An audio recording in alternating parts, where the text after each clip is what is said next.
Oops, sir.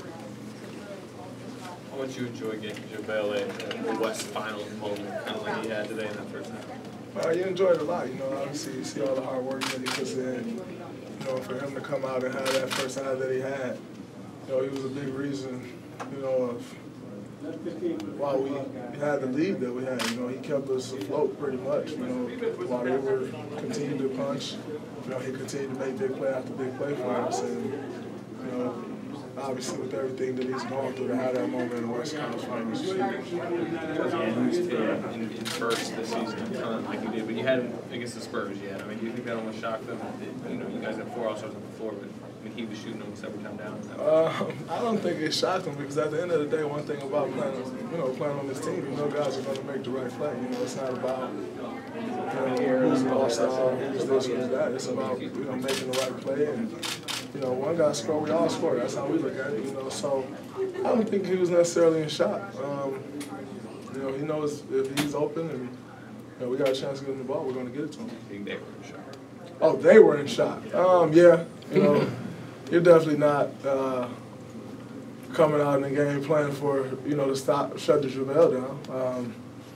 But that's great, and it's great to see how he benefited off that. I benefit off those guys a lot, so it was good to see how he took advantage of the situation. But I'm sure they were shocked, and even once they realized it, the game plan is still to stop who is to stop. So they didn't really adjust to it well, once it was happening. Draymond, you're up. Oh, there was a moment in the third quarter where it felt like you guys were like, all right, KD, we need you to cook right now. Like, could you sense that moment was coming? Like, how did y'all work that out? Yeah, they started making that run. And K was able to get a few baskets for us. Then we knew we were in the bonus. So once we got in the bonus, it was like, all right, K, get downhill, and he got downhill, he got to the free throw line, he finished, and all of a sudden you started doing that, 3 started to fall, and, he got it going. We got a guy to get it going like that. We're going to try to put him in a position and, give him the ball and let him continue to do what he's doing. Is it happen easily? So, like, y'all play rock, paper, scissors or something? No, it doesn't happen that easy. I wish it did, but, I think that's the luxury of having, so many guys who can score the ball like that. One guy may not have it going, but the other guy do, and you can kind of ride that way, till it ends. And they pretty much last the entire quarter. Draymond, you guys have won 11 straight postseason games without Klay having one of his explosive Klay games. Do you feel like that's coming? Is that kind of your ace in the hole right now? Yeah, I think it's coming eventually. But one thing we're not going to do, we're not going to force them to try to make it up. Klay's been great for us. He's been locking up on the defensive end.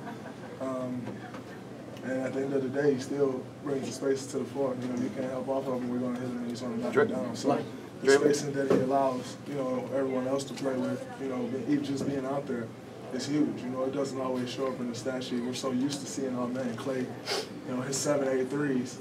But it's not happening that way. But yet, it's not happening that way because they got a guy glued to him. Well, if you're going to have a guy glued to him, we're going to take up the rest of that, use the rest of that space to, get other guys on. Last one for What Tim. you think about Draymond, last one. So please. Draymond, you're up 3-0. Cavaliers just won by about 100 yesterday. Is there no sense that it's inevitable now you guys are going to face the Cavaliers? No, it's not inevitable. We lost the league before, so we got to come on Monday and try to close this thing up. Thanks, Ron.